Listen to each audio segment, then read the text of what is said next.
Hi folks, and welcome back to The Original Church. I'm Jim Papandrea. Thanks for coming back for another video. Did the original church have priests? Most of the world's Christians call their clergy priests. Whether you're Orthodox, Catholic, or even many Protestants do this, of course, in different languages. But the question is this some kind of corruption of the original concept of Christian ministry? Or is this term faithful to Jesus and the original church's vision for ministry? Now, remember our discussion about how all words have a range of meaning. And this word, priest, P-R-I-E-S-T, is an English word with its own range of meaning. So when we ask the question, did the original church have priests? The question we're really asking is it legitimate to translate the Greek word presbyteros into the English word priest? Now, for Christians, the concept of what a priest is actually comes from Hebrew religion. And here I want to define another term for you. The term is liturgy.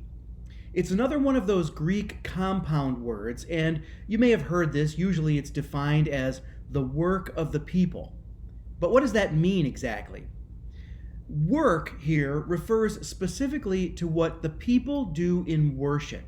That is, the way we gather to take a specific amount of time to focus on God, to express gratitude for what God has done in the past, and trust in God for the future, and to express our intention to do God's will. In fact, all of the Psalms can be boiled down to this: praising God for what God has done in the past, and expressing faith in God that in the future God will continue to be merciful. So liturgy is the worship of God by an assembly of people, a congregation. And that congregation needs leadership, not just for orderliness, but for two important things: ritual and teaching. In the Old Testament, the priests were the ones who presided over the rituals.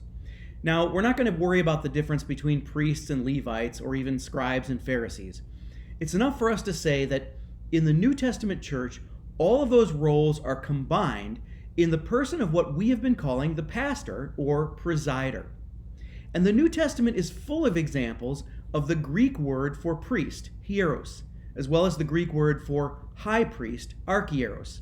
Those are the same words used for the Old Testament priests and high priests in the Septuagint, the Greek Old Testament. The letter to the Hebrews calls Jesus himself the high priest, because he was not only the sacrifice for sin, but he was also the presider over that sacrifice. And this is necessary because his sacrifice was voluntary. Now, sometimes he's called the victim, but I don't really like that term because the victim makes it seem like this was all against his will, but of course it was not. Jesus went to his death and gave his life voluntarily. He had control over the situation, and so that makes him the presider over his own sacrifice. So he is both the sacrifice and the priest of the sacrifice of his life at his passion. The author of the letter to the Hebrews says that he is a priest according to the order of Melchizedek. Melchizedek was the first priest ever who presided over a ritual of bread and wine in the book of Genesis. And then Peter tells us that as the body of Christ, we are like stones built into a building, and that building is the church, which Peter calls a holy priesthood. In the book of Revelation, John says that everyone who is in the kingdom will be priests, worshiping God in the New Jerusalem. In all these cases, that same Greek word is used as the one that's used in the Septuagint for the Old Testament priests. Now, in the letter to the Romans, Paul calls himself a priest. Here, the Greek word is leiturgon, which is a leader of worship. It's translated minister in a lot of Bibles, but in some Bibles, it is translated priest. And it's perfectly legitimate to translate that word as priest. So in Romans, Paul calls himself a priest. Now, remember, in the video about bishops, I talked about how there is a time of transition, a time when the office of bishop exists as successor of the apostles, but they aren't exclusively being called bishops, episkopoi, yet. The Bishop of Rome right at this time was Clement, and he wrote that letter to the Corinthian Christians that we call First Clement. And in that letter, he refers to the office of bishop, his own office, as the office of the high priest. So he's using the concept of the high priest as an analogy for the office of bishop. And that's partly because the bishops have the authority over the sacraments. As long as they could, the bishops of the original church presided over the sacraments for everyone in their city. But when the church grew too big for that and there were just too many people, then they delegated the authority to preside over the sacraments to the house church pastors. And at that point, the house church pastors themselves are truly priests because they preside over the sacraments, and especially the Eucharist. And the original Christians did think of the Eucharist as a kind of a sacrifice. Of course, Jesus' sacrifice replaces all the animal sacrifices of the Old Testament, and in that sense, it is done once and for all, as the letter to the Hebrews tells us. But the original Christians did not interpret once and for all as though it meant over and done with.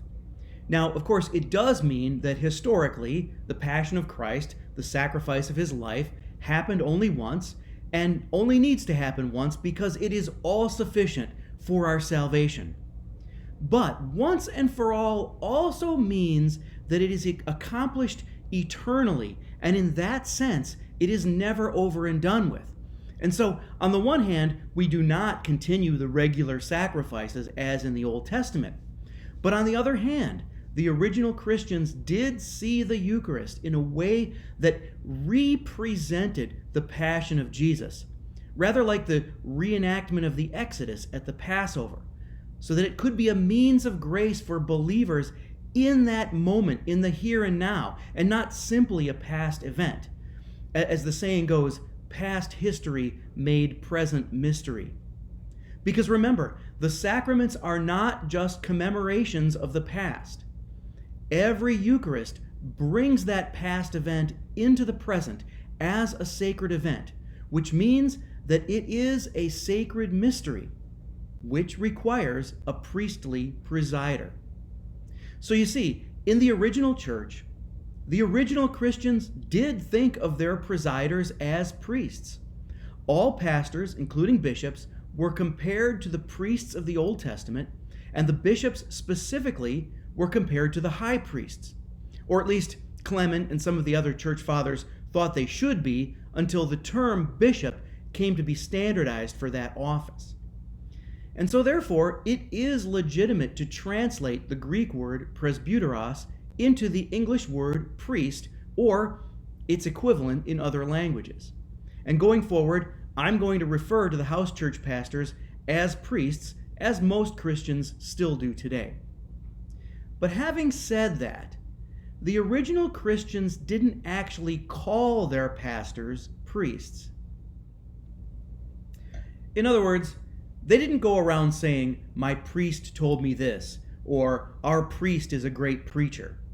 And the reason for this should be obvious. They didn't want to sound pagan. They didn't want to create confusion with the priesthoods of the Greco-Roman mythical religions. For example, they never would have used the Latin word for priest, flamen, to describe Christian presiders, because that was a word that would bring to mind the pagan priesthoods. Although later, they did start using another Latin word, sacerdos. But I would say that the original Christians did think of their presiders as priests, in a sense that it is legitimate to translate the word presbyteros as priest, and it's legitimate to call Christian ministers priests now in English. And so yes, the original church did have priests, but the original church didn't call their pastors priests for the most part. They used the concept more as an analogy to talk about the office itself. So then, if they didn't call their pastors priests, What did they call them? How would the original Christians have referred to their presiders? Or what would they have called their pastors to their face? Well, that is going to be the subject of the next video. Thanks for joining me. Salute. Hey, thanks for watching this video all the way to the end. I really appreciate that. Please share this video with your friends, and please join me in the original church community on locals.com. Don't forget that if you join the original church community on locals.com, you can join me each week for a live, in-depth, chronological Bible study. It's live streamed every Saturday, but you can watch it later if you're not available. So join me for that, and I'll see you there. I hope to see you there. I hope to see you there, and I'll see you there.